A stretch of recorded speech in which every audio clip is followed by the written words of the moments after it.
Olá, boa tarde a todos. Vamos dar início a mais um workshop para a divulgação do programa de financiamento à pesquisa do GFI. Quero dizer que estamos muito honrados com a presença de vocês. Muitos dos que estão aqui já participaram de chamadas anteriores do GFI. Alguns até são os nossos grantees, né? Já foram beneficiados com o financiamento. E outros, né, e me alegra muito, são novos, então é muito bom ver todos os nossos parceiros e novos pesquisadores interessados no desenvolvimento de projetos em proteínas alternativas, e desde já agradeço a participação de todos. Vamos então para a nossa agenda de hoje. Faremos uma breve contextualização do nosso programa de financiamento à pesquisa e também da importância do engajamento em nosso diretório de pesquisadores em proteínas alternativas. Na sequência, falaremos propriamente sobre esta chamada de financiamento à pesquisa, com a Mariana dando as informações gerais e depois cada especialista do GFI falará das temáticas propostas nesta chamada. Então, nós queremos que vocês saiam daqui com clareza de quais são as linhas de pesquisas que nós, né, do GFI, queremos incentivar novos projetos. E, por fim, algumas dicas de como elaborar uma proposta competitiva e espaço para as perguntas. Só reforçando, utilizar a ferramenta Q&A, aqui embaixo, né, que está aqui na barra de ferramenta, para fazer as suas perguntas. Então, a nossa previsão é de encerrarmos às 15h30. Pode passar? Bom, como nós temos aqui novos participantes, eu vou fazer uma breve introdução do GFI. O The Good Food Institute é uma organização não governamental, sem fins lucrativos, somos mantidos por filantropia e todo o nosso trabalho é gratuito. Nós trabalhamos globalmente para desenvolver o setor de proteínas alternativas, com ações nos Estados Unidos, Brasil, Índia, Israel, Ásia-Pacífico e Europa. São locais onde nós temos nossos times atuando de forma conectada para o desenvolvimento da ciência e tecnologia das proteínas alternativas, né, no caso, com o nosso time de ciência e tecnologia. Para as ações, né, junto ao governo, nós temos o nosso time de políticas públicas, e para o desenvolvimento, né, de novos negócios em proteínas alternativas, com o time de engajamento corporativo. Então, nós buscamos, né, atuar de forma sinérgica e integrada nessas três áreas, né, de ciências e tecnologias, políticas públicas e engajamento corporativo, para promover a inovação na cadeia de produção de alimentos, com foco em proteínas vegetais análogas, né, aos produtos de origem animal, em produtos cultivados e obtidos por fermentação.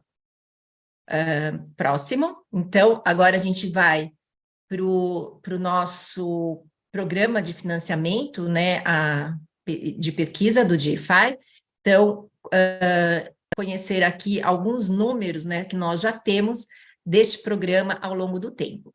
Então, o GFI, né, promove esse programa de incentivo à pesquisa desde 2018, né, é um programa anual, onde fazemos as chamadas, né?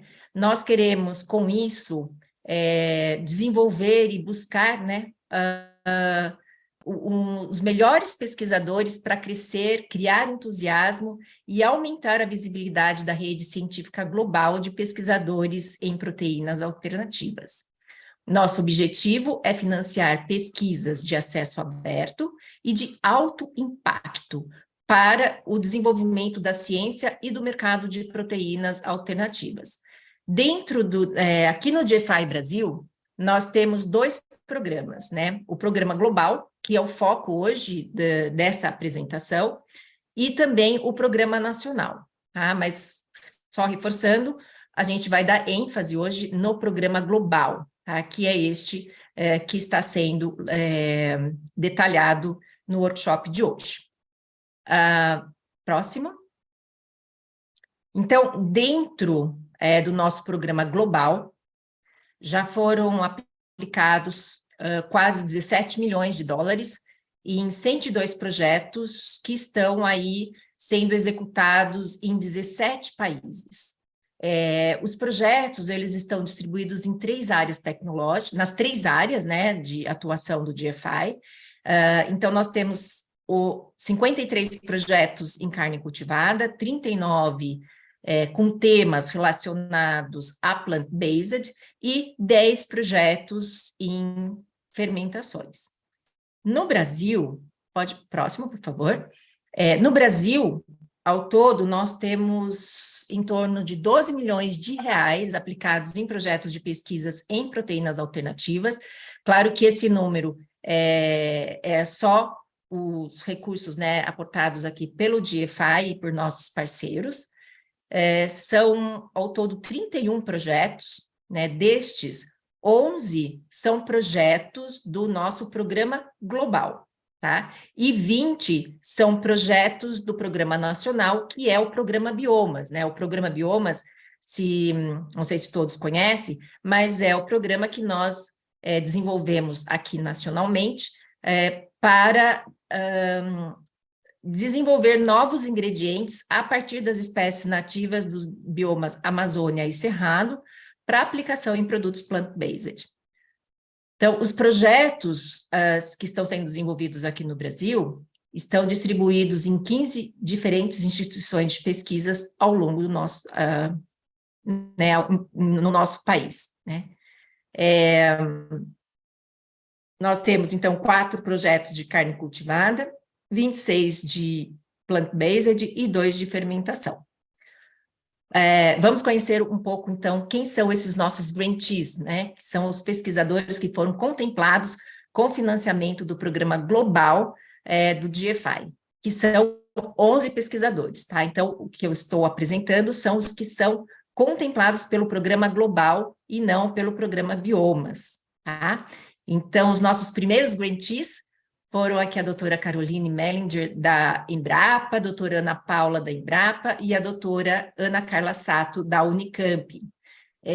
Nós tivemos também o doutor João Paulo, né, do Cefet Minas Gerais, a doutora Vivian, da Embrapa, doutor Luciano, da Embrapa, a doutora Olga, da Universidade Federal de Lavras, e a doutora Fabiana Bolsanto, da Unifesp.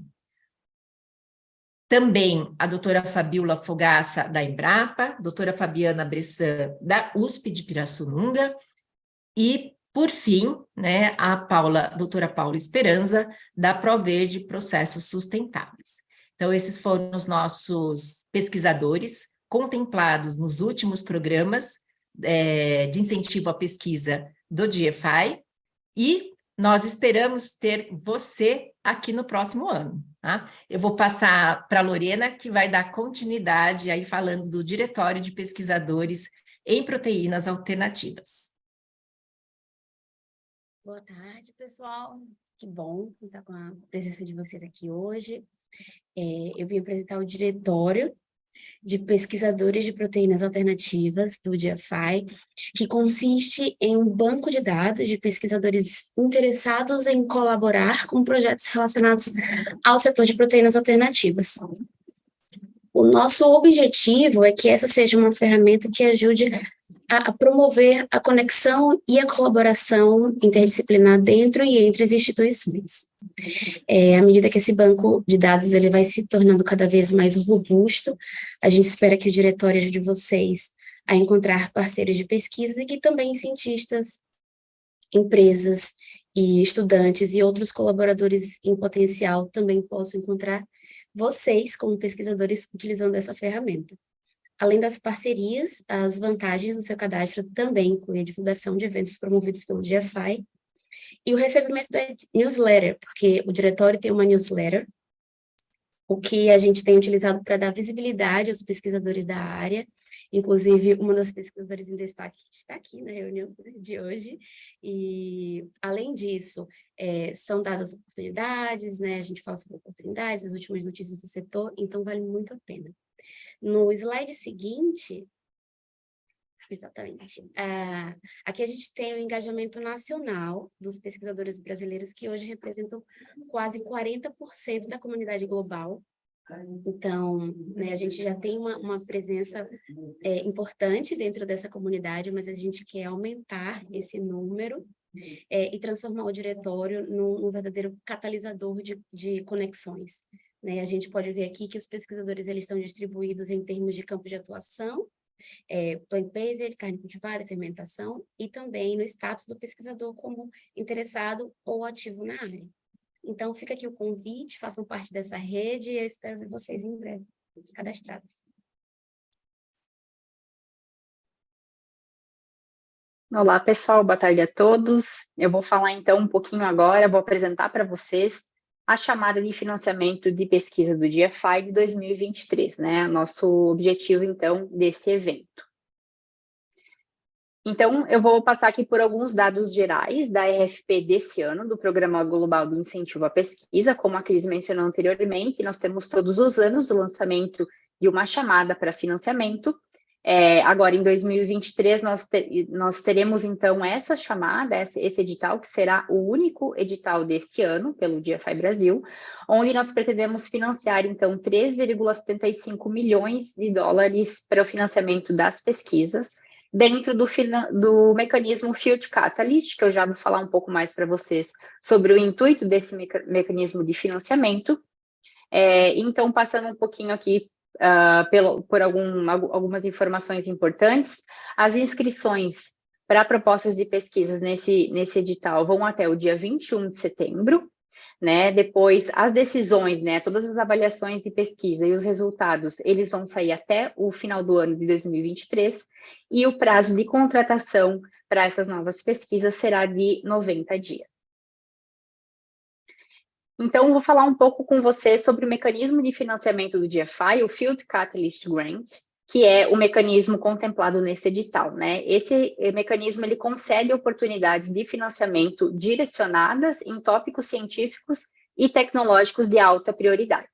O intuito desse mecanismo é que as propostas enviadas, elas abordem diretamente os desafios que foram identificados nesse edital em uma ou mais das prioridades de financiamento que serão apresentadas a seguir pelas especialistas aqui do DFI Brasil.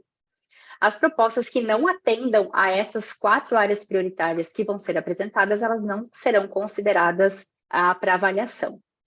Os projetos, eles não devem exceder 24 meses de duração e eles também vão possuir um valor de financiamento de até 250 mil dólares. Como o DFI deseja, então, trazer cada vez mais pesquisadores para o campo de proteínas alternativas, as propostas que envolvam vários parceiros, né, dentro do país ou fora, elas podem solicitar 100 mil dólares adicionais. Então, para receber esse fundo adicional, a equipe ela deve demonstrar, toda a equipe, os parceiros devem demonstrar um envolvimento significativo na proposta de pesquisa. E, além disso, esses parceiros, então, que vão ser descritos nessa proposta de pesquisa, eles não devem ser do mesmo departamento dentro da universidade, eles podem ser de departamentos dentro da mesma universidade, então, ou outras universidades ou empresas também. A intenção desse financiamento adicional é incentivar a colaboração e trazer cada vez mais novos pesquisadores, perspectivas e ideias para o setor de proteínas alternativas. E agora, então, a gente vai falar um pouquinho mais sobre as áreas prioritárias de financiamento dessa chamada, com a participação do time de Ciência e Tecnologia do DFI Brasil, abordando, então, em detalhes científicos e tecnológicos todas as temáticas.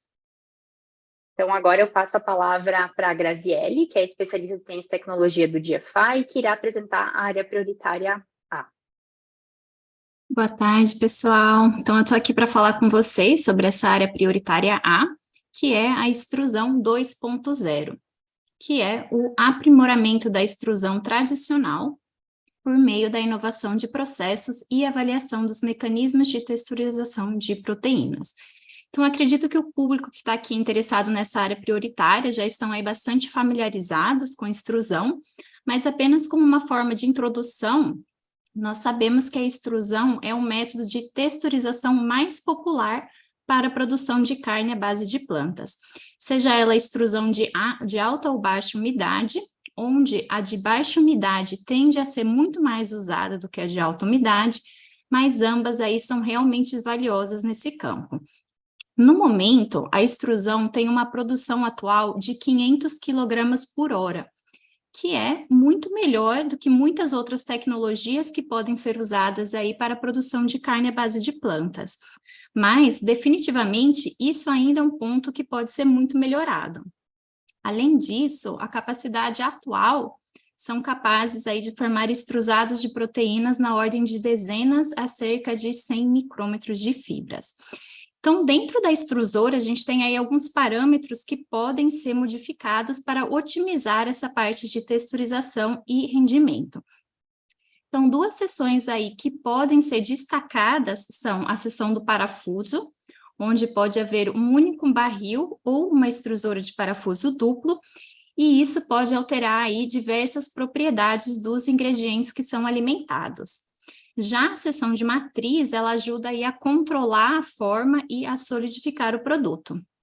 Além disso, é claro que a gente tem aí vários outros parâmetros que também afetam o produto, né? Como o tempo de hidratação, a ordem de adição dos ingredientes, mas esses são aí os principais destaques. Então, nessa área prioritária, o nosso objetivo é melhorar a extrusão, melhorando a sua capacidade de produção, bem como fornecer estratégias inovadoras para replicar a textura e a aparência visual dos atuais cortes convencionais de músculo animal. Então, a gente pode ir para o próximo slide, onde a gente vai nos concentrar no quais são os desafios da extrusão. A gente possui aí vários recursos que ainda são limitados de texturização e que pode ser aí otimizado para melhorar especificamente a estrutura da carne à base de plantas. Então, a extrusão ela é considerada um método de texturização de cima para baixo, né, conhecido como top-down approach, que estrutura as diferentes misturas de biopolímeros, aplicando aí forças externas e tende a produzir fibras na escala milimétrica ou centimétrica.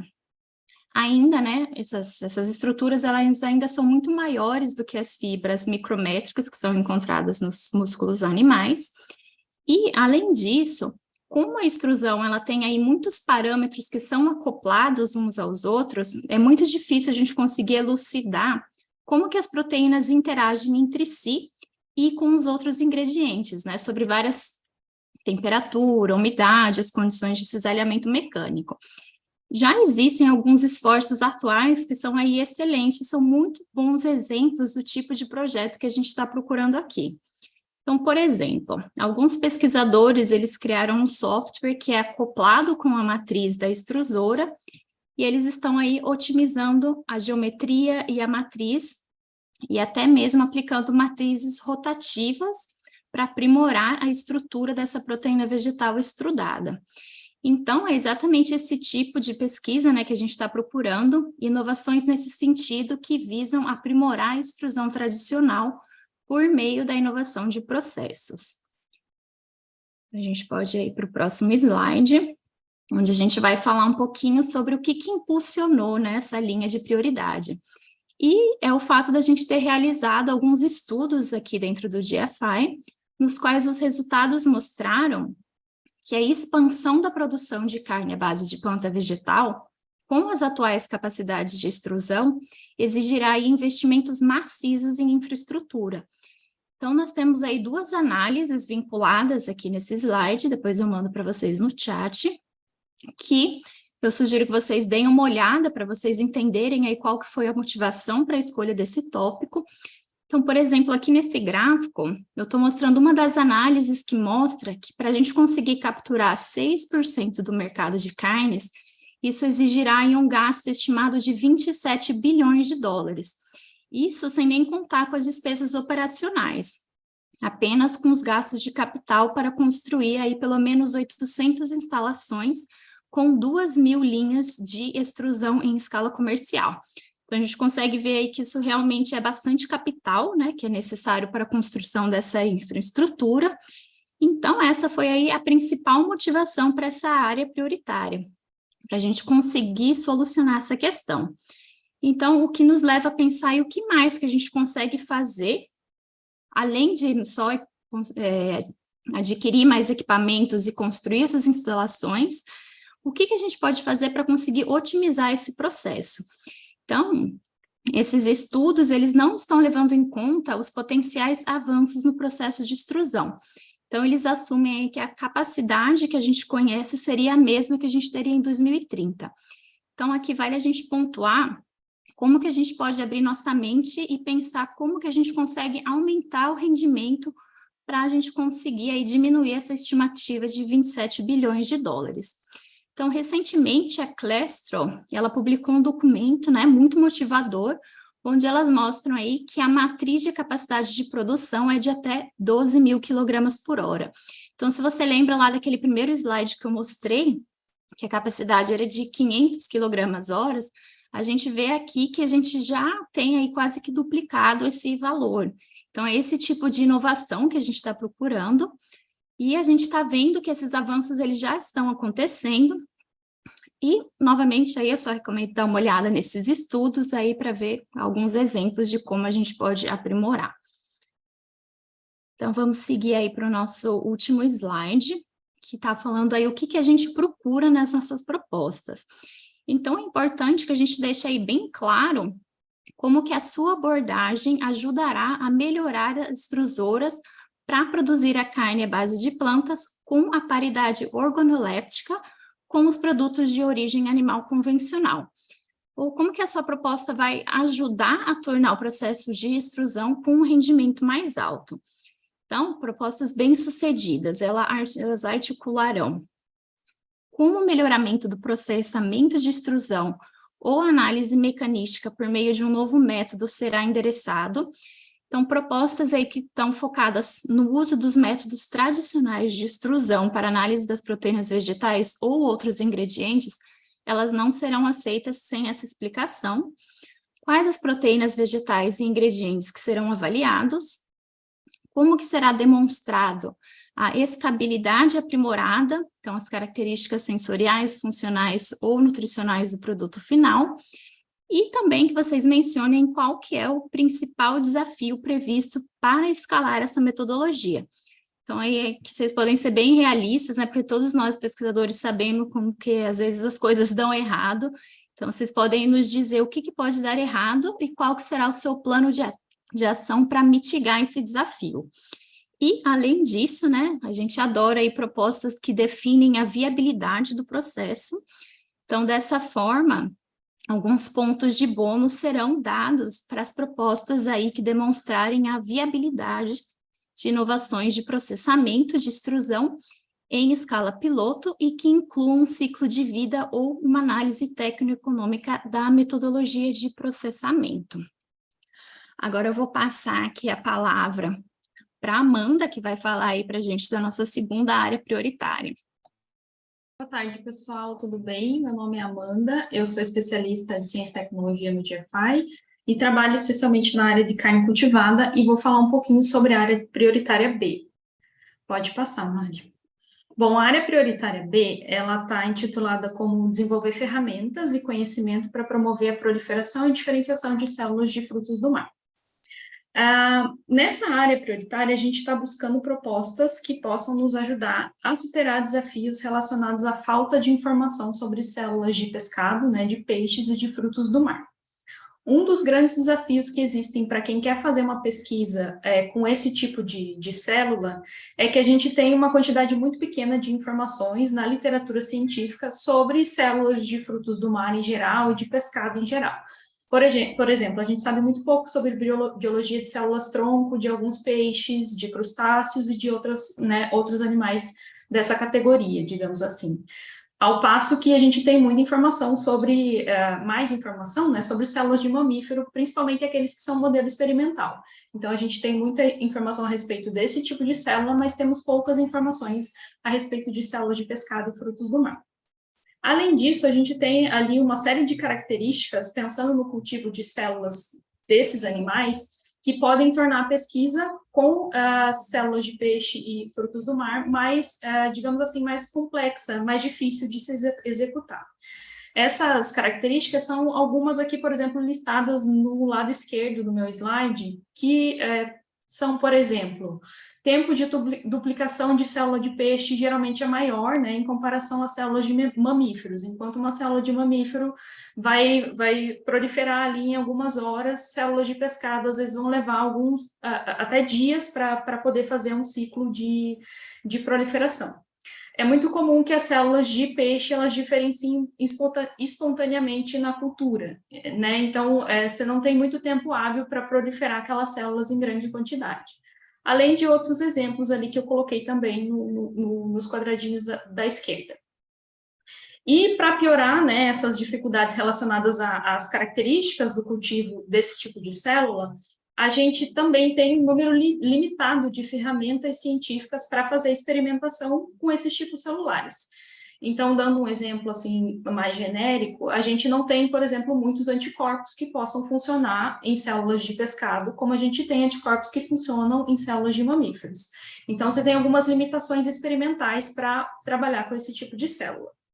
Então, nessa área prioritária, a gente basicamente está pedindo propostas que possam contribuir para a gente sair dessa situação da esquerda e caminhar para a situação da direita.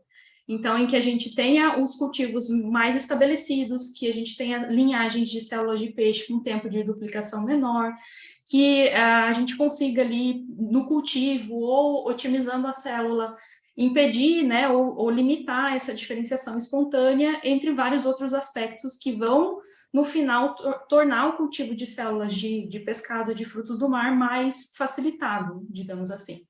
E aí as propostas, a gente espera que elas vão endereçar algumas dessas ideias que estão no círculo ali do meio do slide. Não são só essas, tá, pessoal? Não são exemplos exaustivos aqui, mas aqui a gente tem algumas ideias do que vocês poderiam endereçar nas propostas. Então, por exemplo, pode ser uma proposta que vai otimizar uma linhagem de célula de peixe. Então, vai, enfim, fazer algum tipo de modificação ou seleção para ter uma linhagem diferente, com aquelas características ali da direita. Pode ser uma proposta que envolva formulação de meio de cultivo, pode ser uma proposta que envolva estudo de transcriptômica, por exemplo. Enfim, tem várias possibilidades aqui para que a gente possa sair do cenário da esquerda para o cenário da direita. Pode passar, Mari. E aí, as propostas que vão ser consideradas, né, provavelmente mais fortes nessa linha, são aquelas que vão abordar os seguintes critérios, digamos assim. A primeira coisa é você deixar claro na sua proposta no que essa proposta vai ajudar. Então, a proposta, no final, ela vai conseguir melhorar o tempo de duplicação de uma linhagem, ela vai conseguir melhorar a eficiência metabólica, então, talvez combinar um determinado meio de cultivo com uma linhagem, e aí esse cultivo ser mais eficiente. Pode ser que ela vá resultar em redução dos custos de um meio de cultivo específico. Então, são vários dos desafios aqui, e a gente quer saber quais desses desafios você vai conseguir contribuir para solucionar na proposta. Você vai se focar em um deles ou vai conseguir ajudar, né, em vários desses pontos aqui. Esse seria o primeiro ponto para definir, né, como as propostas mais fortes, digamos assim. No segundo, é mais relacionado à metodologia. Então, a gente falou um pouco sobre ferramentas, que não tem tantas ferramentas assim para estudar a célula de pescado e frutos do mar. Então, para a sua proposta, você já tem essas ferramentas para executar aquilo que você pretende fazer no projeto, ou você pretende produzir alguma coisa, você vai desenvolver alguma coisa junto nesse processo, né, durante o projeto.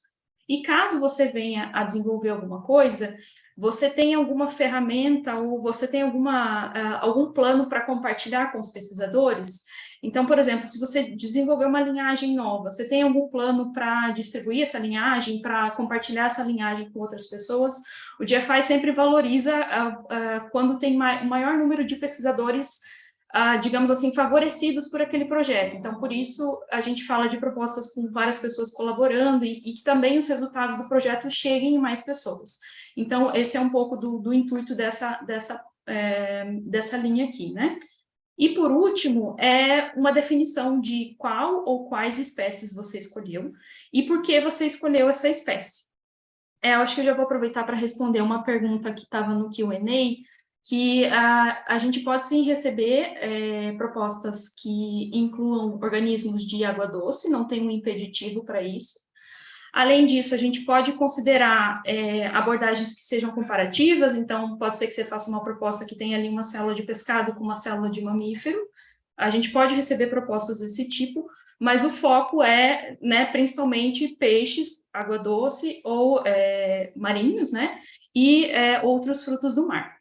E aí, só reforçando que se a proposta vier só com foco, por exemplo, em bovino, suíno ou frango, essa proposta provavelmente não vai ser, né, não vai ser levada para frente para o financiamento. Pode passar, Mari. E aí, pessoal, se vocês quiserem ter um pouco mais, aprofundar um pouquinho do porquê que essa área prioritária foi escolhida, eu vou compartilhar no chat alguns dos links. E essa área prioritária ela veio definida a partir de vários trabalhos do GFI, mas principalmente um workshop que a gente fez com pesquisadores trabalhando com esse tipo de célula, e eles relataram todas as dificuldades e todos os problemas relacionados a fazer esse tipo de cultivo. Então, vocês podem dar uma olhada no material, o relatório desse workshop, que lá vão estar, assim, elencados todos os problemas, e quem sabe isso pode dar mais insights sobre de que maneira você vai desenhar a tua proposta, para que essa proposta seja uma proposta forte, né, e venha a ser financiada. E aí, os links secundários ali, na verdade, são de deep dives do GFI, falando um pouquinho sobre ferramentas e sobre estudos genômicos desse tipo de célula. Vocês também podem consultar para ter uma ideia mais completa do desafio, mais do que a gente pode ir aqui nessa apresentação. Mari, pode passar o próximo. E agora eu também vou falar um pouquinho para vocês, pessoal, sobre a área prioritária C. Eu vou dividir essa área prioritária com a Isa. Então, pode passar, Mari. Essa área prioritária C, ela está intitulada como coleta e curadoria de dados sobre o desenvolvimento de modelos de redes metabólicas em escala genômica para otimizar formulações de matérias-primas e taxa de conversão alimentar. Já adiantando para vocês, essa área prioritária aqui, ela tem um foco em carne cultivada, mas os desafios dela também se aplicam para a fermentação. Então, propostas focadas em fermentação que estejam enquadradas dentro da área prioritária C também podem ser aceitas para o financiamento. Qual que é o desafio que a gente está tentando ajudar, né, a solucionar com essa área prioritária C? Se algum de vocês já teve contato com, por exemplo, uma análise de ciclo de vida ou técnica econômica de carne cultivada, vocês provavelmente sabem que o meio de cultivo é o principal driver, né, do custo da carne cultivada. Então, é o principal elemento, é o elemento que tem de maior custo, que vai resultar num custo maior de produção do produto, né, final, que é a carne cultivada. Por isso, esse elemento, o meio de cultivo, né, ele é um elemento crucial para que a gente consiga produzir carne cultivada a um preço competitivo no futuro. Nesse sentido, a gente tem dois principais gargalos, né, ou linhas, digamos assim, que a gente precisa superar para que a gente possa, então, produzir meios de cultivo com baixo custo e aí resultar ali na produção de carne cultivada com preço competitivo. Eles são, então, usar ingredientes de baixo custo, basicamente, utilizar na formulação dos meios de cultivo ingredientes que sejam de custo mais baixo, com o que a gente compara, por exemplo, com os ingredientes de grau farmacêutico. A ideia é que as empresas tenham de chegar a valores estimados por dólar por litro, né, de formulação de meio de cultivo. E, basicamente, esse gargalo ele já está sendo, né, desenvolvido ou endereçado pelas empresas que acabam desenvolvendo o seu próprio meio de cultivo para baratear o custo de produção total.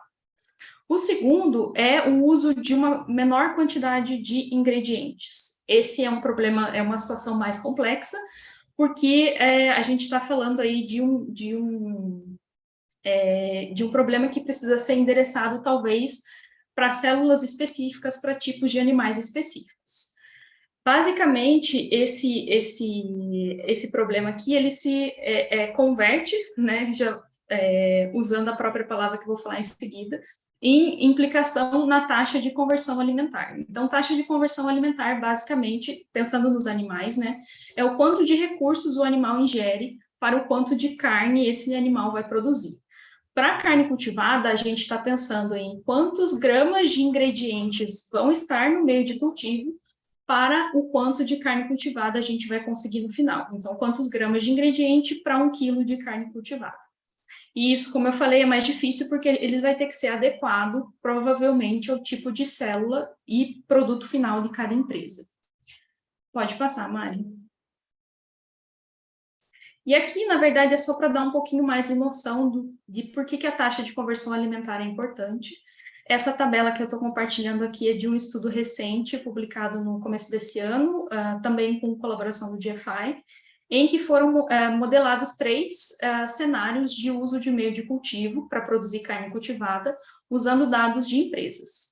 E aí, essa coluna que está marcada aqui, né, a coluna do meio, ela é uma coluna que mostra qual seria o cenário basal em termos de quantidade de aminoácidos, açúcares e outros componentes que a gente vai precisar colocar para produzir 1 quilo de carne cultivada.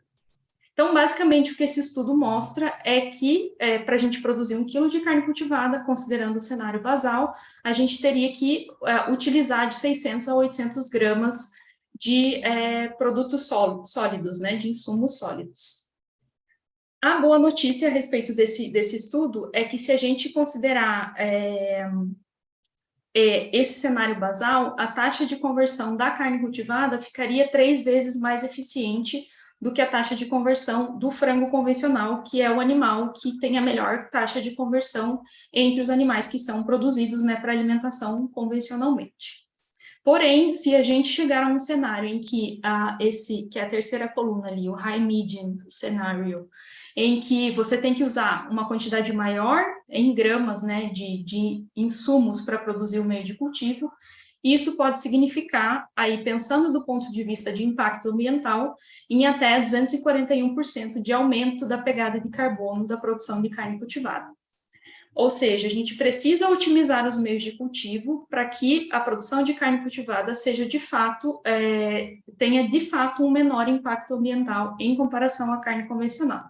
Por isso, esse aspecto aqui é tão importante de ser endereçado nas pesquisas que a gente está fazendo, no desenvolvimento de pesquisa básica e pesquisa aplicada. No próximo slide, a Isa vai contar um pouquinho de como, né, a gente pode usar, por exemplo, os modelos metabólicos para ajudar nesse desafio. Boa tarde, pessoal. Como a Amanda já falou para vocês, sobre o impacto, né, em relação ao custo e também sustentabilidade do processo pelo aumento, né, desses fatores de conversão de substrato, tanto no cultivo de células, e isso se aplica também para cultivos microbianos.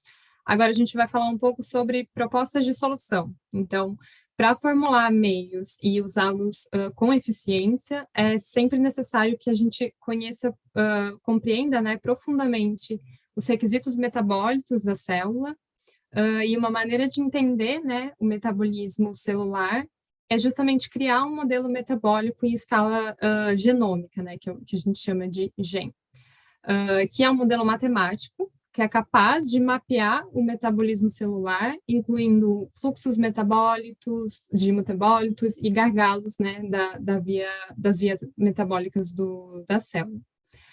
Em geral, um pré-requisito para criar, né, e aprimorar um modelo metabólico em escala genômica, ele inclui a coleta de dados, como sequenciamento e anotação de genoma, estudos também de metabolômica, transcriptômica e proteômica. E, embora alguns desses dados, como anotações de genoma, já existam, né, para algumas espécies que são usadas na produção de alimentos convencionais, Muitos outros dados ainda estão incompletos e outros precisam ser criados, né, e curados e obtidos para espécies e células usadas na produção de carne cultivada, por exemplo. E aí, em resumo, né, é o que está destacado nesse esquema no slide, o meio ele pode ser formulado, né, e otimizado para o seu uso eficiente, estabelecendo esse pipeline de engenharia metabólica. Esse pipeline ele começa ali com a coleta de dados específicos para informar, né, e embasar a criação desses modelos metabólicos em escala genômica, adaptados às espécies, tipos de células e, eventualmente, linhagens, né, específicas de células usadas para a produção de carne cultivada. Esses modelos, eles podem ser continuamente refinados, né, a gente consegue ver esse ciclo de refinamento ali de 7, nas etapas de 4 a 7 no diagrama, utilizando aí técnicas como análise de balanço, fluxo metabólito, gasto de meio também, e aí lá no final a gente vai ter de fato esses modelos metabólicos estabelecidos e mais robustos, que podem ser adotados por pesquisadores na academia e também na indústria, né, para formular e otimizar meio, digamos, sob medida, né, para a produção de carne cultivada. Pode passar, Mari. E aí, falando sobre o que a gente está buscando nessa linha temática, as propostas bem-sucedidas, elas devem conter como o projeto proposto pode contribuir para preencher essas lacunas de conhecimento e melhorar, né, os processos de produção e reduzir custos da produção de carne cultivada ou fermentação. O organismo, espécie, tipo de célula ou o estado celular, né, por exemplo, no caso de carne cultivada, se no estágio de proliferação ou de diferenciação que será modelado, e também justificar, né, o porquê dessa seleção, qual o impacto disso nos resultados esperados, e também incluir até que ponto os dados e modelos que já existem e que estão disponíveis na literatura vão ser aproveitados no projeto, e quais dados novos e novos modelos serão gerados, a metodologia que vai ser usada para coletar esses dados e para construir os modelos, e onde esses dados e modelos serão depositados depois, como a Amanda comentou, a ideia é que muitas pessoas e pesquisadores tenham acesso a esses dados para que a gente consiga desenvolver ainda mais pesquisas no assunto, e também conter um plano execuível, né, para validação experimental desses modelos. A gente também incentiva propostas que incluam, como a gente já falou, a validação experimental, mas que contenham componentes de meio de grau alimentício, se possível, e também incentivamos propostas que contenham minimamente modelagens de custo e estimativas de custo dessa proposta que está sendo feita. Pode passar. Bom, agora eu vou falar sobre a nossa última linha temática, que é a área prioritária D, de prospecção de matérias-primas viáveis para a produção de alimentos alternativos por meio de fermentação de precisão e fermentação de biomassa. E aí, trazendo só um contexto, né, dos desafios que precisam ser endereçados, né, com as pesquisas dessa linha temática. Atualmente, a grande maioria dos processos de fermentação, eles utilizam açúcares simples como fonte de carbono, né? Então, para o crescimento e metabolismo microbiano. No entanto, o uso dessas fontes de carbono, ele pode competir com produção de alimentos e além disso, com o progresso na área de bioeconomia, muitos produtos de base biológica estão sendo produzidos por fermentação, né, na área química, biocombustíveis, e isso promove uma demanda muito grande, né, por esses substratos e por matérias-primas, e uma competição também, né, em potencial entre commodities aí de base biológica, que pode ser um desafio para os aspectos de sustentabilidade, a cadeia de suprimentos, e também em relação de custo-benefício, né, que são conceitos importantes aí envolvidos na abordagem de bioeconomia. Além da fonte de carbono, né, que eu comentei, o nitrogênio também é um componente essencial, né, para cultivos microbianos, tanto para fermentação de biomassa quanto fermentação de precisão.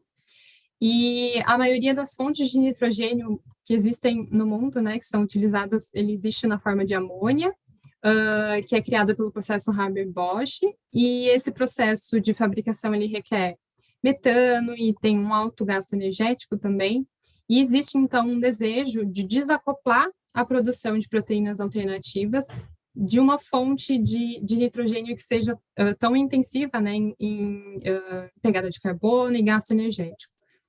E aí, como alternativa, surge o uso de hidrolisados vegetais ou subprodutos industriais, né, com alto valor teor de nitrogênio, que tem o potencial para fornecer, né, de forma mais sustentável e também com um custo menor, essa fonte desacoplando, então, do processo Haber-Bosch. Pode passar, Mari.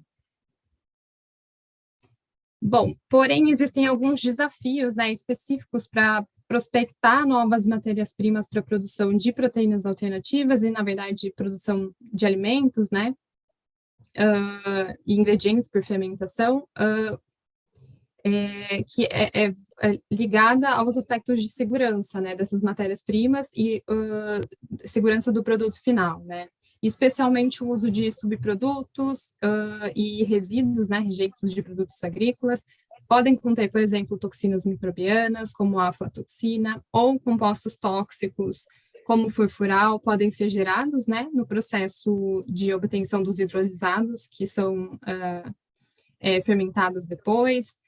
E é claro, também no processo, né, de fermentação microbiano, dependendo do tipo de micro-organismo e de como ele é desenhado, também pode existir a formação de compostos de metabólitos tóxicos pelo próprio micro-organismo, e tudo isso precisa ser mapeado e muito bem analisado para que o processo seja seguro, né, e para assegurar que esses compostos não estarão presentes lá no produto final e garantir, né, a segurança do alimento que está sendo produzido.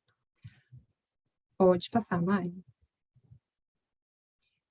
Bom, por isso, então, é necessário que a gente faça um desenvolvimento direcionado, né, tanto de micro-organismos e de bioprocessos, para tornar possível o uso dessas outras matérias-primas prospectadas para aplicação específica de produção de alimentos e produção de produtos de proteínas alternativas.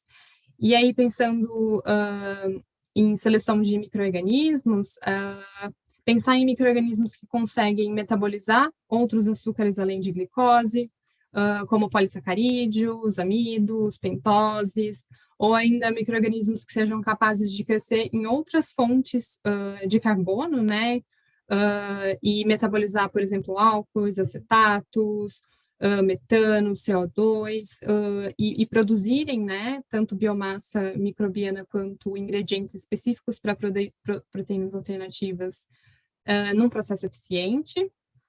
E pensando em otimização, né, de meios e matérias-primas, os aspectos de escala, disponibilidade e custo são os destaques, né, as matérias-primas ideais seriam de baixo custo, amplamente disponíveis e compatíveis, né, com as plataformas de produção de proteínas alternativas, e aí pensando em escala, tanto em pesquisa e desenvolvimento, quanto em escala comercial também.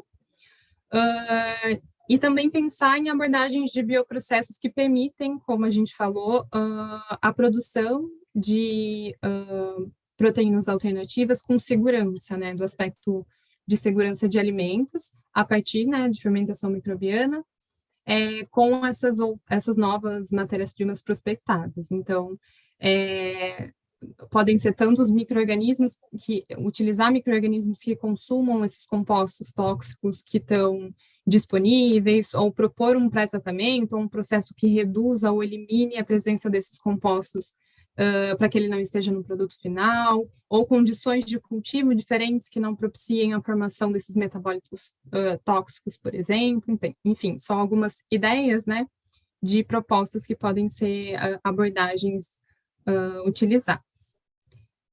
Pode passar, por favor. E aí, por fim, então, o que a gente está buscando nessa linha temática, né?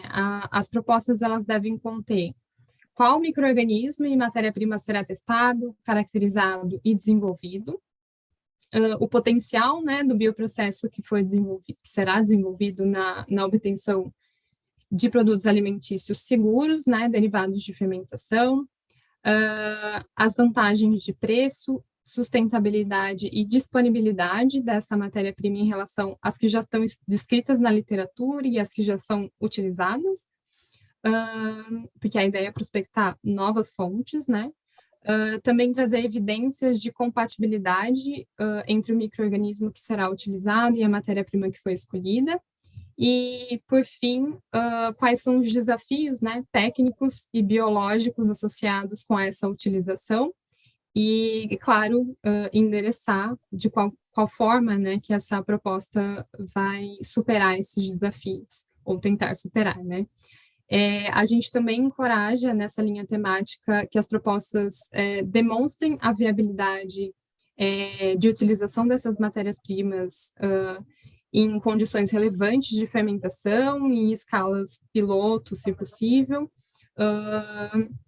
e que incluam, como lá na área prioritária A, né, de extrusão, também análise de ciclo de vida ou análise técnico-econômica de processo, são muito bem-vindas se também endereçarem essas análises complementares.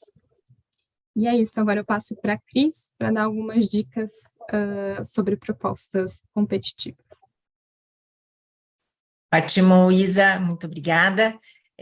Então, nós passamos aí por todas essas áreas prioritárias, né? Então, elas serão muito importantes para desenvolver as propostas. Eu vou falar agora um pouco, né, de algumas dicas que são importantes e que são avaliadas durante a análise de cada proposta. Então, o primeiro ponto é exatamente entender os critérios de avaliação e procurar responder de forma clara o que é pedido em cada um dos critérios, né, que serão avaliados durante a análise da proposta. Então, vamos discutir um pouco de cada um desses critérios.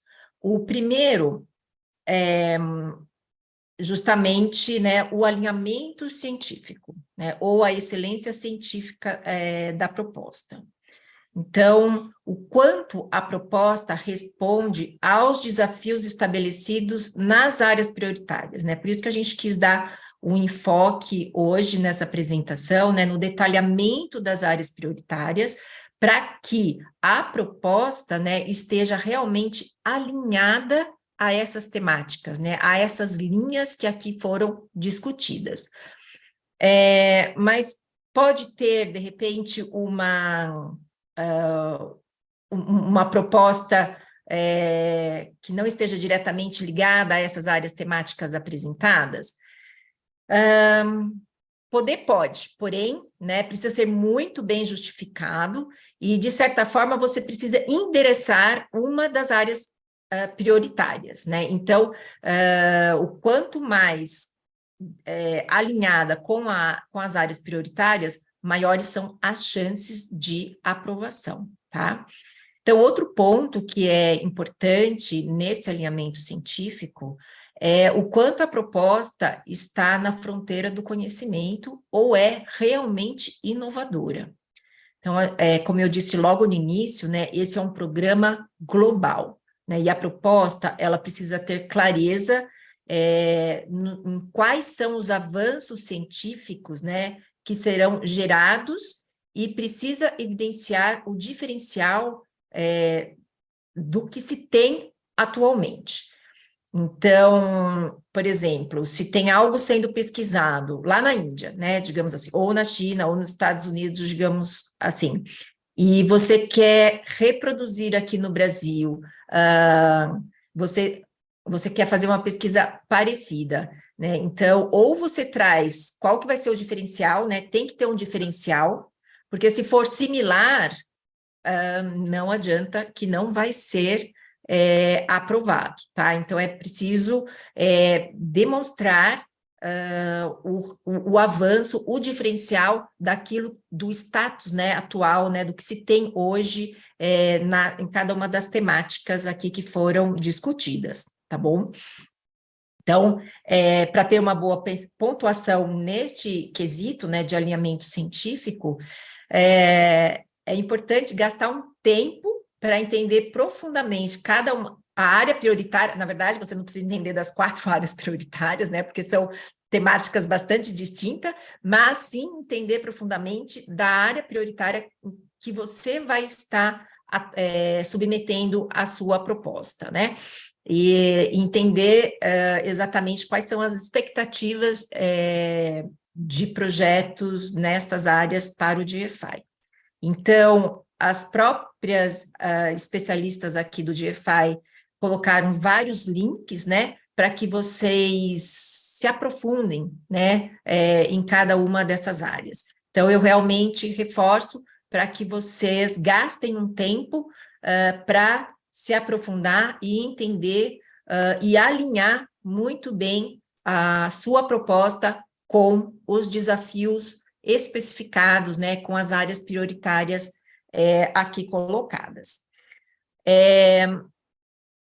O outro ponto, né, importante é do candidato e as parcerias estabelecidas. Então, aqui observa-se a experiência da equipe, né, no campo de conhecimento proposto do projeto de pesquisa, tá? Então, a equipe atende às necessidades de expertise do projeto, né?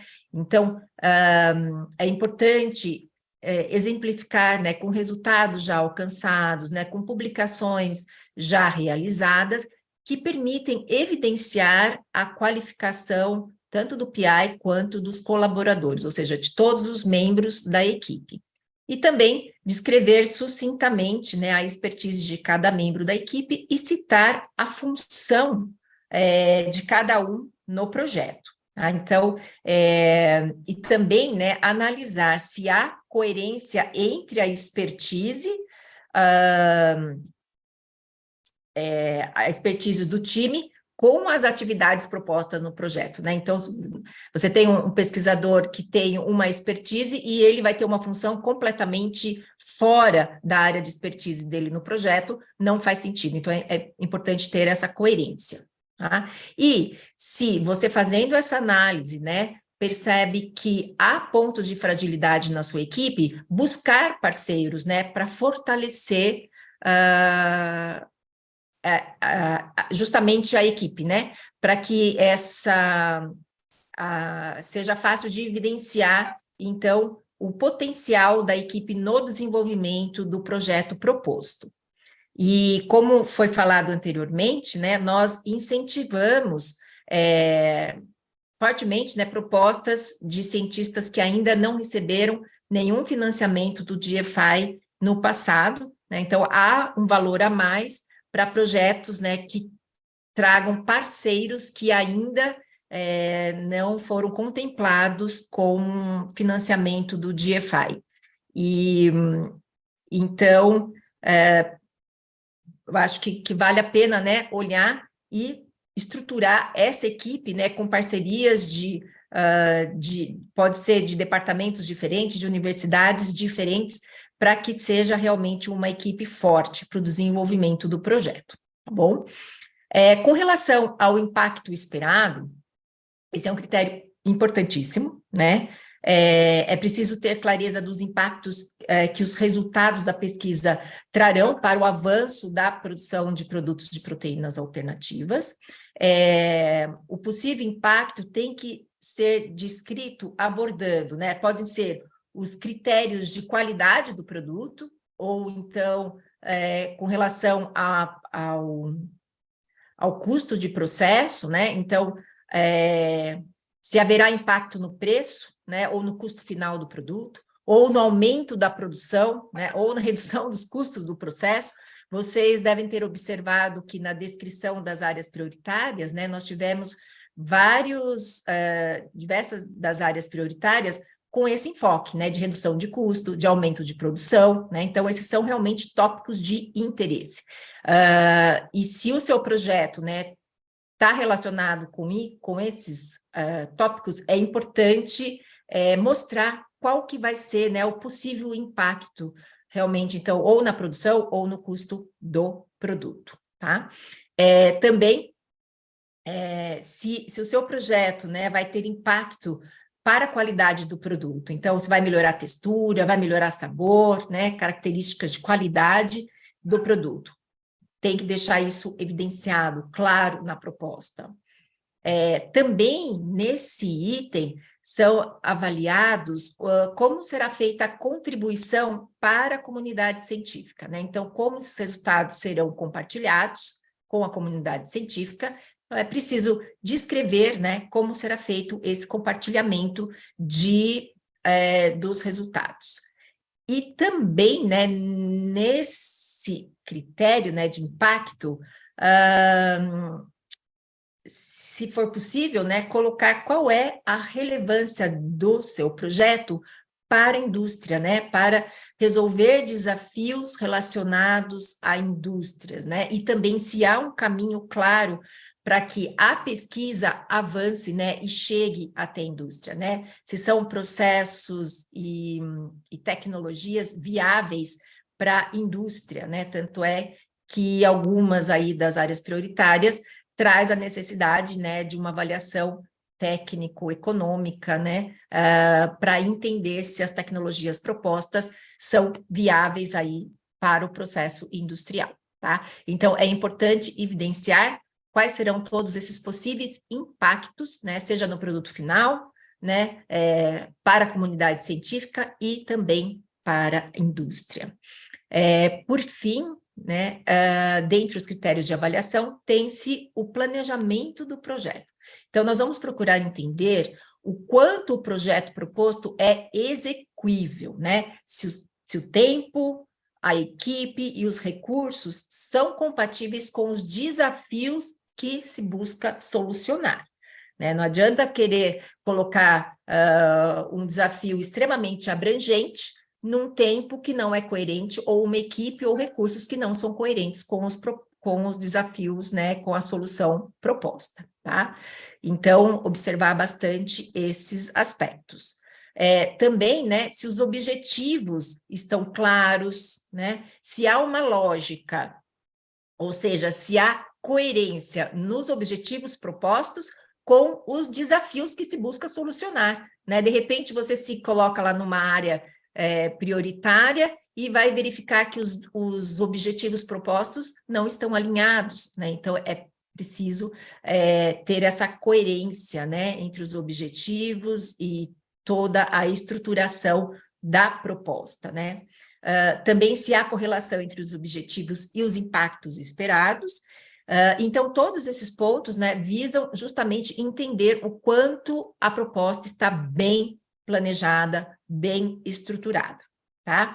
E um último ponto é para ter cuidado, evitar soluções que sejam viáveis apenas regionalmente.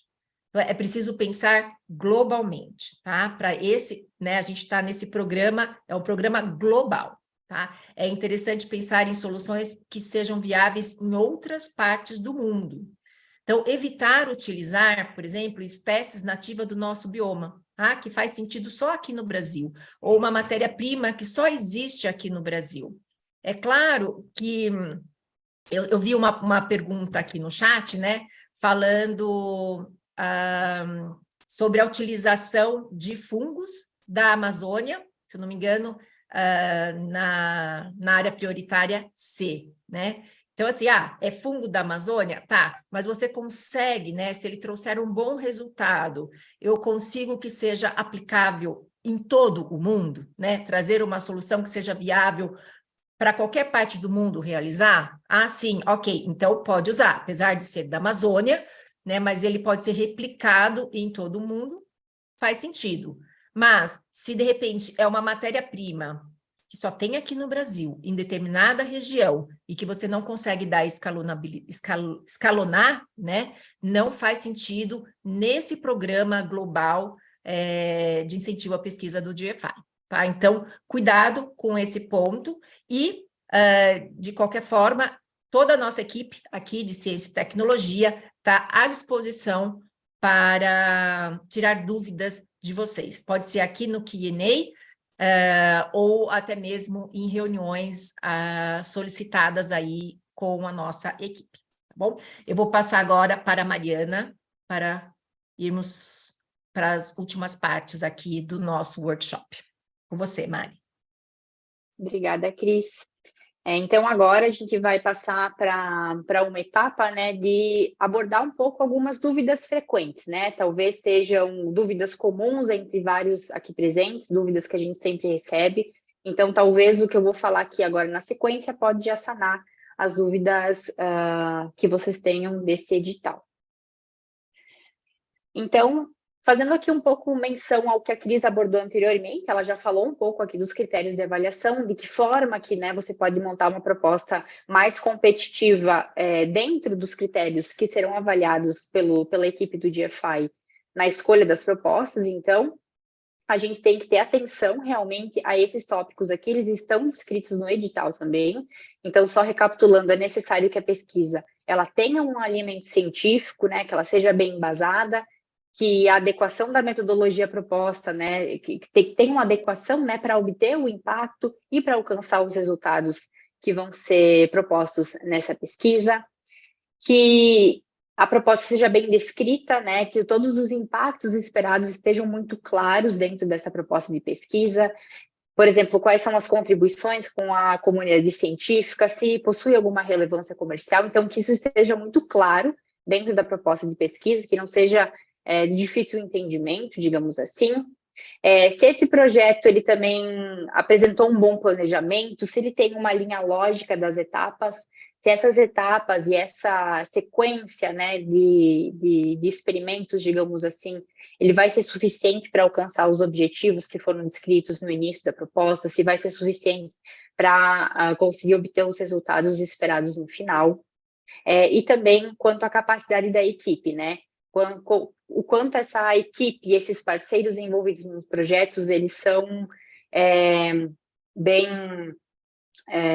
né, tem um know-how, tem uma expertise para entregar o projeto proposto no final, né, ao final desses 24 meses, o quanto a equipe possui de experiência, o quanto tem, por exemplo, de estudos recentes já desenvolvidos por algum grupo de pesquisa dentro dessa equipe, então, o que tem de resultado preliminar, se foi feito algum já estudo prévio, então, tudo isso deve ficar bem claro nessa proposta de pesquisa, porque, como eu comentei, são os critérios que estão descritos no edital e que serão levados em consideração para a avaliação das propostas.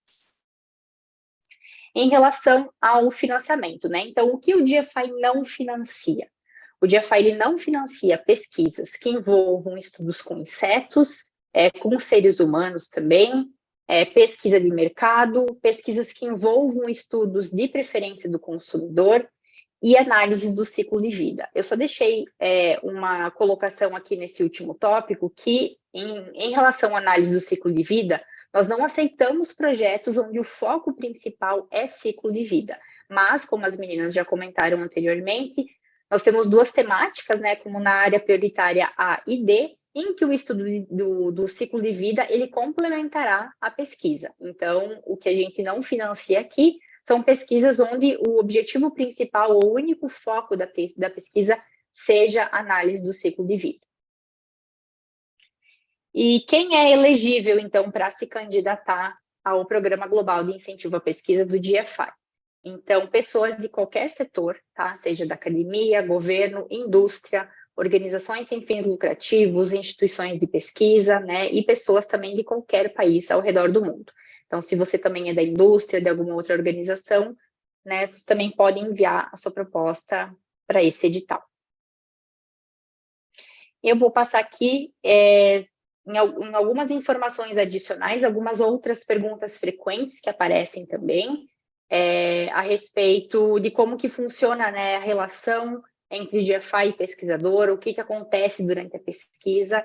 Então, a comunicação com a equipe de ciência e tecnologia do GFI, ela é feita durante todo o projeto para garantir um progresso consistente da pesquisa. Então, a gente sempre está em contato com o pesquisador, seja a equipe do GFI Estados Unidos, que é responsável, digamos assim, pelo financiamento, né, que é concedido nesse edital, mas também com a equipe de ciência e tecnologia aqui do Brasil, por exemplo. Então, com os pesquisadores que são contemplados aqui no Brasil, a gente também mantém essa comunicação, a gente sempre se coloca à disposição e qualquer dúvida ou, né, algum problema no decorrer do caminho, que o pesquisador também esteja aberto a sempre esteja de portas abertas também para a equipe do GFI, para a gente sempre manter esse contato e garantir que a pesquisa seja executada da melhor maneira possível. A divulgação dos resultados também ela é feita de forma acessível ao público, então o pesquisador tem que estar ciente disso. Todos os estudos financiados pelo GFI, eles são open access, então todos os resultados, eles vão ser depois de alguma forma apresentados de forma aberta a toda a comunidade científica, né, acadêmica, indústria, todos os interessados no setor, então poderão ter acesso aos resultados que foram obtidos com esse projeto financiado pelo GFI, então o pesquisador tem que estar muito ciente disso. É necessário também o consentimento do investigador principal, do pesquisador, para ser apresentado, né, pelo GFI, tanto no site, no blog, nas mídias sociais do GFI Estados Unidos, GFI Brasil também, com uma breve descrição das metas do seu projeto. Em relação aos custos indiretos, né, que correspondem às taxas administrativas, eles devem ser limitados a 10% dos custos diretos solicitados por pesquisas de instituições acadêmicas, laboratórios governamentais e instituições sem fins lucrativos.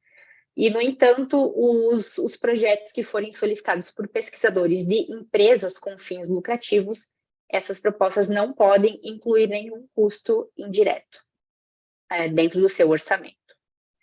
Durante o projeto, também o pesquisador deve estar ciente e disposto a enviar um relatório intermediário para fornecer informações resumidas sobre o progresso do projeto, os resultados também que está tendo e quaisquer desafios que tenha enfrentado, né, o que tenha surgido durante a execução desse projeto.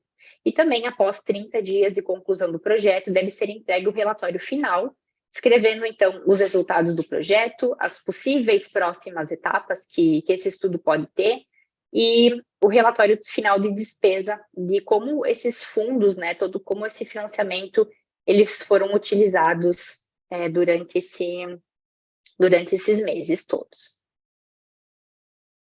Então, agora que a gente já sabe, então, as principais informações, né, as informações gerais desse edital, dessa chamada anual do GFI, que a gente conhece mais a fundo, tecnicamente, as quatro áreas prioritárias, que a gente sabe como elaborar uma proposta de pesquisa competitiva, que algumas dúvidas aqui já foram sanadas. Agora, então, a gente vai demonstrar como que você pode realizar sua submissão, se você se encaixa em uma dessas áreas prioritárias, se você já está ciente de todos os quesitos que a gente apresentou aqui no evento de hoje. Então, pessoal, o processo todo de inscrição de propostas de pesquisa do GFI, ele é feito todo pela plataforma grants.gfi.org, que é uma plataforma interna aqui do GFI.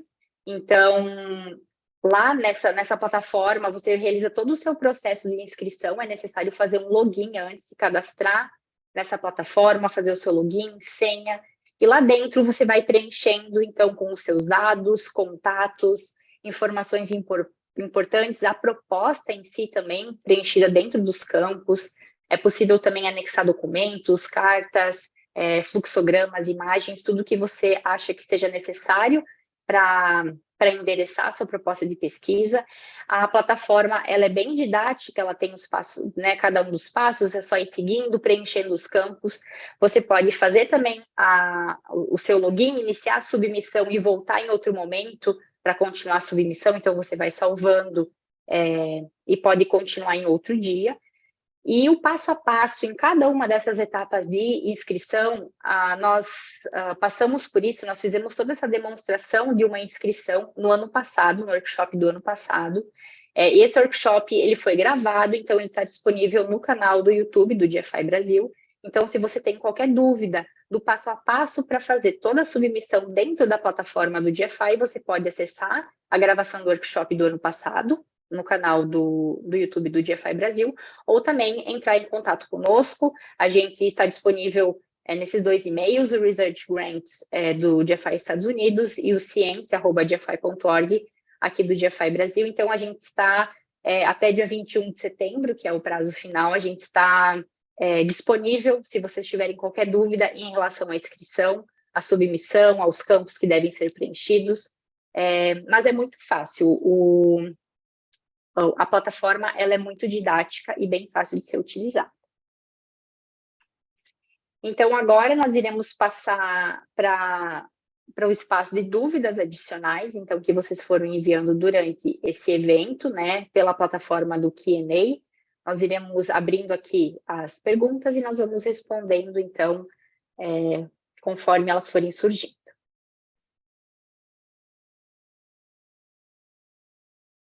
Eu posso ir fazendo a pergunta e daí, meninas, se for alguma pergunta mais técnica, vocês podem, né, ficar à vontade e responder juntamente também. Empresas privadas podem submeter propostas também, sim, como nós comentamos aqui, então, são indústrias, né, empresas, instituições, grupos de pesquisa de universidades são elegíveis para submeter propostas de pesquisa. Mari, posso só complementar? Pode, claro. Nesse caso, é sempre importante ver se o time, né, ele tem todas as expertises necessárias para o desenvolvimento daquela pesquisa e também a infraestrutura necessária. Então, muitas vezes, uma parceria, né, com uma universidade é interessante para fortalecer o time de pesquisa e, como eu já, né, foi falado, esse é um aspecto, né, é um critério que é avaliado, portanto, é importante ter esse time forte.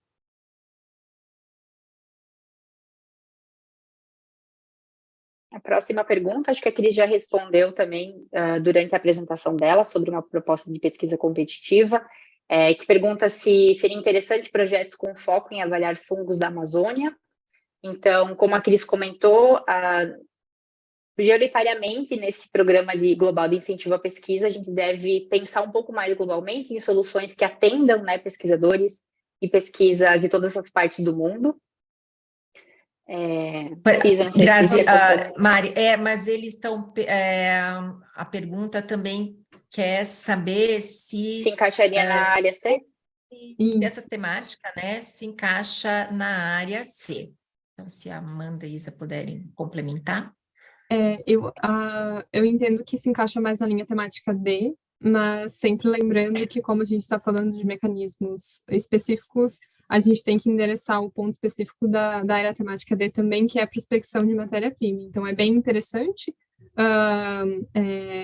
a utilização e o desenvolvimento dos fungos, mas precisa endereçar também esse outro aspecto de testar substratos, né, e matérias-primas novas e que enderecem, né, todos os desafios que foram listados de redução de custo e, enfim, acho que é isso. Meninas, eu só queria complementar um pouquinho também a resposta da Isa, no sentido, eu vi algumas perguntas falando sobre screening e caracterização, acho que é bom também a gente talvez reforçar, como todas as linhas temáticas, elas são, geralmente elas estão procurando otimizar algum processo, melhorar algum processo, reduzir custo.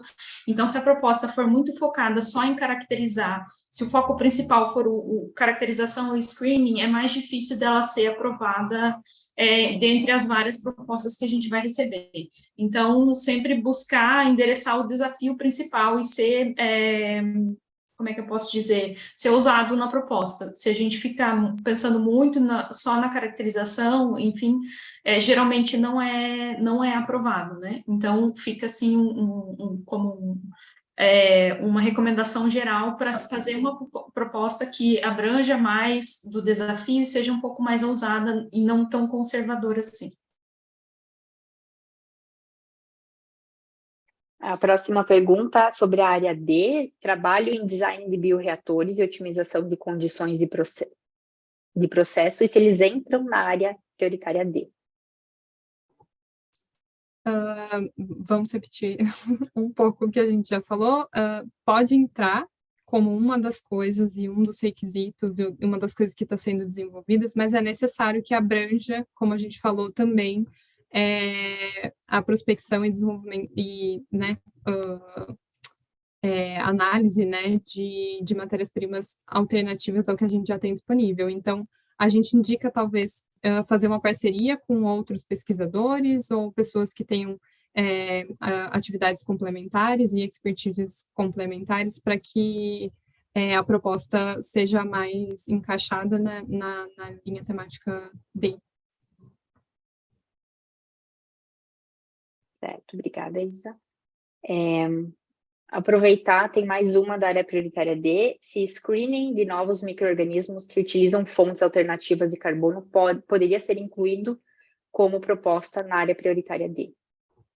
Isso, pode ser incluído, mas, novamente, como parte do processo, precisa ter o foco ou em uma ou mais matérias-primas que precisam ser estudadas, tanto para validar, né, esses micro-organismos que foram identificados e, enfim, como parte da proposta, sim, mas não pode ser o foco da proposta só o screening desses micro-organismos. Certo. Ver se tem mais. Tem uma pergunta da Isabela. Tem algum modelo do projeto ou fica a critério do pesquisador? Então, Isabela, dentro da plataforma do Good Grants, você consegue acessar, então, quais são os campos que são necessários para preencher essa proposta. Eu acho que aqui você está querendo dizer dos campos que são, né, solicitados para preencher a proposta de pesquisa. Então, dentro da plataforma, você consegue visualizar, como eu comentei, você pode visualizar todos os campos que são requisitados, você pode voltar depois, acessar novamente o seu login e ir respondendo, né, completando os campos, adicionando documentos, fluxogramas, imagens, conforme for necessário, mas você consegue visualizar tudo pela plataforma do Good Grants. Tem uma pergunta aqui da Marília. Cris, eu não sei se você gostaria de responder. Os resultados obtidos poderão ser licenciados ou deverão ser públicos? Marília, boa pergunta. Os resultados poderão ser, sim, licenciados, pode também, inclusive, gerar patente, né, que é uma outra pergunta da professora Rosana Goldenbeck,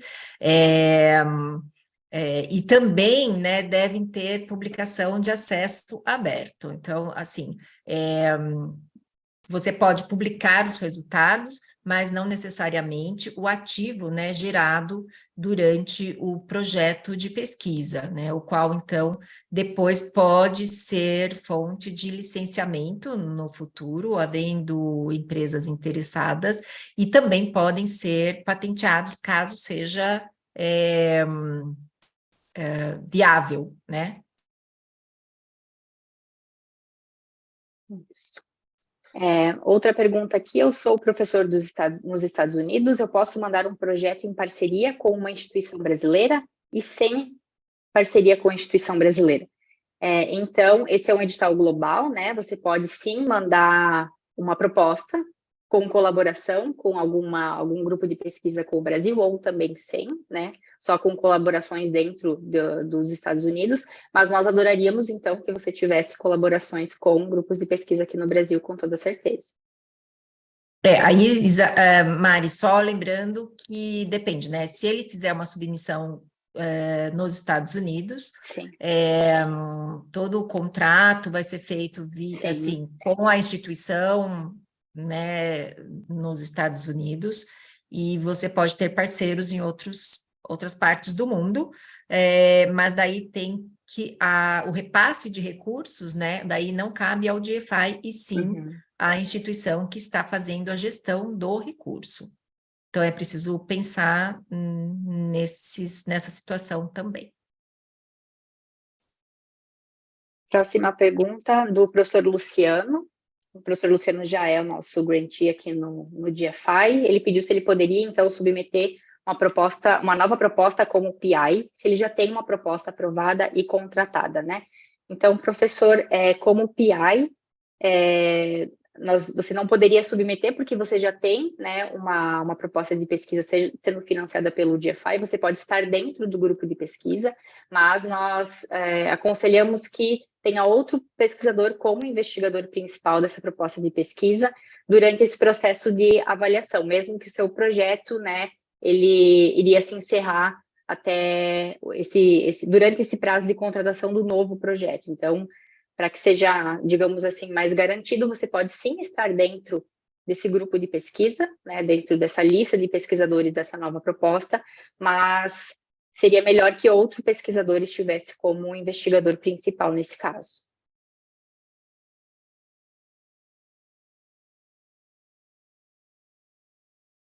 Cris, aqui tem uma pergunta da Ingrid para você. A parceria comentada pela Cristiana pode ser entre uma ICT e uma empresa?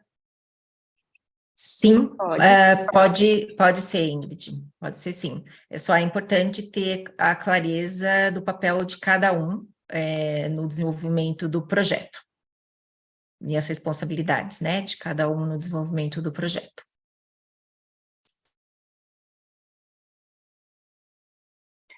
Mais uma pergunta. A proposta pode envolver empresas, certo? Mas como os resultados são open access, muitas empresas podem não aceitar. Na minha opinião, isso pode dificultar a parceria com empresas. Como resolver isso? Tá, o José Guilherme, né? Também uma boa pergunta, José Guilherme. Como o DFI, né, os recursos advindos para esses projetos, eles vêm de filantropia, a gente não pode dar exclusividade a uma única empresa. Então, por isso que também a gente fala que tem que ser open access, né? E também o licenciamento, ele não é exclusivo, né? Mas podem ser discutidos exclusividades temporárias, né? Então, pode ser negociado que a empresa parceira, né, no projeto tenha uma vantagem, certamente uma vantagem competitiva em termos de tempo, né, por estar envolvida no projeto, mas em algum momento isso deve ser aberto. Mas esses critérios são negociados. Espero que eu tenha respondido a sua dúvida. Tem uma outra pergunta aqui do José Guilherme, se a administração dos recursos deve ser administrada por uma fundação associada à universidade. Isso mesmo. Então, sempre com uma fundação envolvida para a administração dos recursos que serão repassados pelo DFI. Uma pergunta da Érica, a equipe de pesquisadores do mesmo departamento não serão aceitas? Serão aceitos... como que eu posso... A equipe pode ser sim, né, com certeza montada, né, com pesquisadores do mesmo departamento, apenas se você for solicitar aqueles $100 mil adicionais com a explicação, digamos assim, de que seja uma parceria com colaboradores, daí não, precisaria ser de outro departamento. Mas, dentro do financiamento de $250 mil, sim, os pesquisadores eles podem ser do mesmo departamento, toda a equipe pode ser do mesmo departamento. Apenas se você for solicitar aquele recurso adicional, aí sim, precisa ser de outro departamento e pode ser dentro da mesma universidade.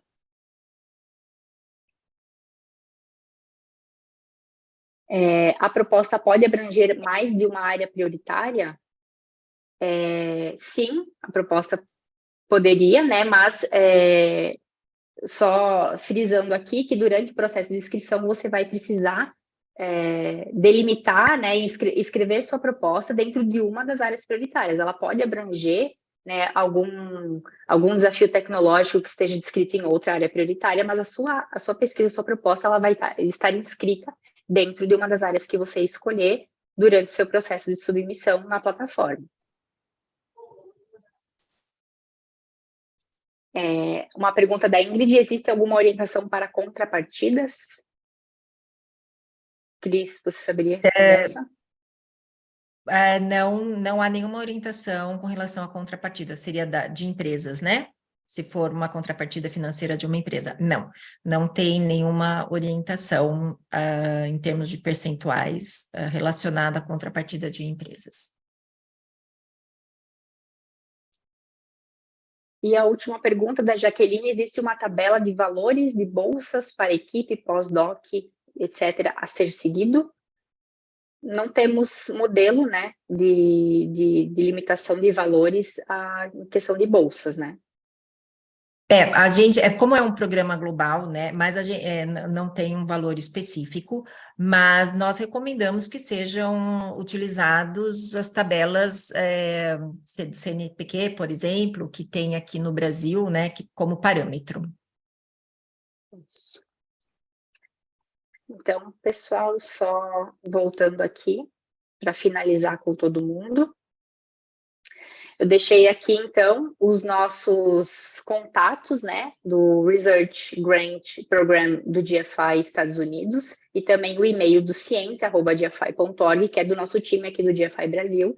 Qualquer dúvida adicional que vocês tiverem, em nome de todo o time, nós nos colocamos à disposição. Se vocês tiverem dúvidas adicionais, seja das áreas prioritárias, seja do processo para submissão das propostas, ou dúvidas adicionais que vocês tiverem das informações gerais desse edital, nós nos colocamos à disposição. Vocês podem, então, estar agendando, solicitando pelo e-mail agendamento de reuniões.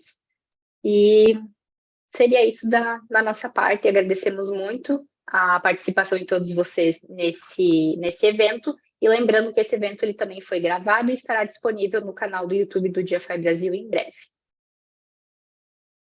Obrigado e boa tarde a todos.